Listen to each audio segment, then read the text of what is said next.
Alrighty, it's time for your Max Payne 3 video game review. Well, serious note, guys, this is Kyle here, doing a video game review. I haven't done one in a while. Last video game review I done, I think, was like during the holiday season, like Christmas, so it's been a while. But it's also been a while since I bought a game, at least I like to play. Bought Max Payne 3. So yeah, I'm going to do a review on this. Max Payne 3 is a 2-disc set with disc 1 here, but, well, this is Devil May Cry. What the hell? Disc 1, well, is in my system. And then this is disc 2. So 2-disc, so very long game. Not very long, but it's pretty lengthy, as is. Anyway, on to review itself, Max Payne 3. Now, anyone who's played the original well, not the original, but the first two Max Payne installments for the PS2, going back nearly pretty much almost a decade, like 10 years ago, you kind of know where the story picks up. But if you're someone who has not been able to play the first two installments of Max Payne for the PS2, or back in the PS2 era, that's okay.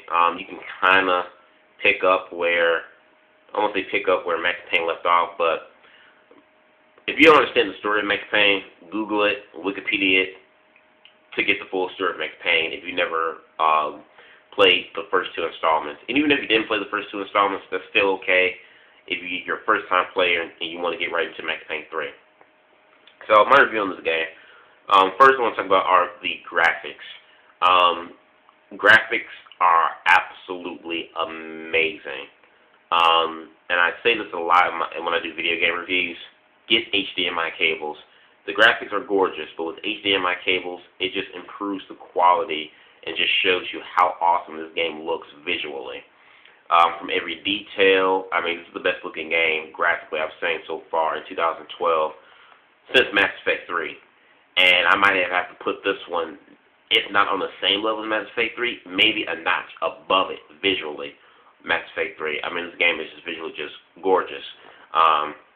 I kind of wish Rockstar Studios would have put these type of graphics on LA Noire, which doesn't even compare to the graphics that they put here for Max Payne 3.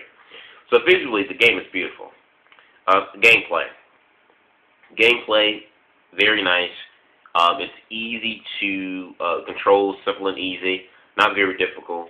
They have this one feature that they've added where you could like slow down time. I think it's called the shoot cam, where time is briefly slowed down, where you shoot a bullet and in slow motion, the bullet would attack the hitting target. And as you're in slow motion, you can continue to shoot, and your target will just be lit up like a Christmas tree, bullet after bullet. And each time he gets hit with the bullet, how you actually get to see the bullet go through the body and the blood splatter, and just very gory, and just how the blood just splatters, and with every shot the target takes from the bullets, you just see the blood splatter. Visually very detailed, very nice. Onto the story itself. The story itself, just pretty much self-explanatory of how, it pretty much tells Max Payne kind of has how he faces his inner demons, pretty much, that he's still carried from the first two installments. I'm not going to spoil the story for you, but I will say, for anyone who's played the first two installments in the PlayStation 2 era, it's the same Max Payne. You don't have to worry about it. Still has this snarly, not snarly, but kind of like that, shoot first, ask question later type of like personality, just a complete bad A. That is Max Payne.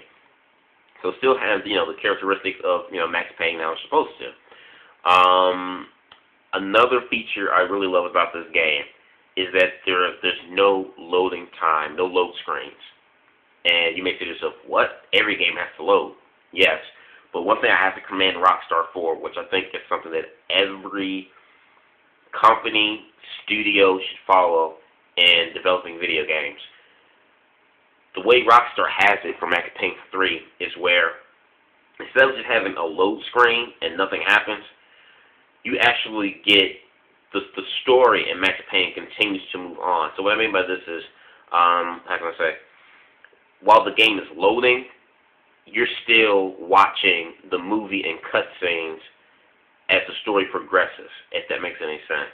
I'm trying to word it right. As the story continues to progress in, like, the movie cutscenes, the game is loading.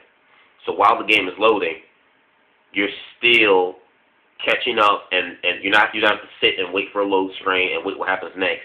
The game continues to keep going and move forward each time it loads into a story mode. And that is just absolutely brilliant because it just makes the game non-stop. It just keeps going and going and going. Now, the online play is one thing that a lot of people have been like really, excited about and give rants and raves about. I've played it online, multiplayer. Multiplayer online, it is a nice extra feature, bonus to the game, especially if you want to kind of take a break from the side story, or even if you've already beaten the main story, just to do a little something extra to keep the game, the replay value of the game, I guess you could say, pretty high. Now, the multiplayer is nice, I'm not going to lie, but I'm not going to talk about that too much because to me, when it comes to any kind of video games, I really don't focus on multiplayer that much. I don't mind playing online with various people, but call me old school. I'm the kind of guy that likes to kick it in my own home and just play the dang game by myself. If I have some friends along, over at my place, we can play the game. Or if I, friends, who want to play online, I can still play.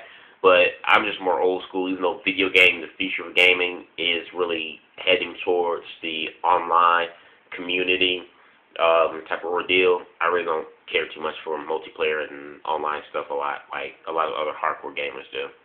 But that's just me. But anyway, the action scenes in this movie is great.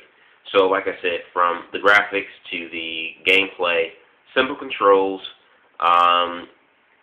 the voice acting, the story is good, and like I said, the main key factor, not key factor, but one of the things I really enjoy is the no pretty much loading, no loading screens or anything at all. It's just the game. You're still able to play I won't say play the game, but when you watch movie cutscenes in the movie, the game is still loading. There is no load screen for this game whatsoever, and this is an element that I wish a lot of other game developers and companies and studios would make for video games, where instead of having a loading screen and waiting like all day for the game to load and it cut into the next scene, the movie or the cutscene continues to flow and it continues to keep going and moving on while the game is loading, but you'll never be able to tell because the game, you're so intrigued into the story of the game and it's just keep going. So Max Payne 3 is very a story-driven video game. When you watch it, when you play it, it's like a live-action movie in the palm of your hand. And I can't really think of any game that comes to my mind right now that I can really, give that same, acclaim to. And that's, so Max Payne 3 to me is the best way I can summarize Max Payne to me is a action movie in the palm of your hands that you're actually playing. An action movie from beginning to end with a compelling story, good controls, graphics, visually. Max Payne 3, I give a 9 out of 10. I like the game. What do you guys think about it if you already have it? Do you think about getting it? If you already have it, what do you think about it? Leave your thoughts in the comment box below. Subscribe. Peace.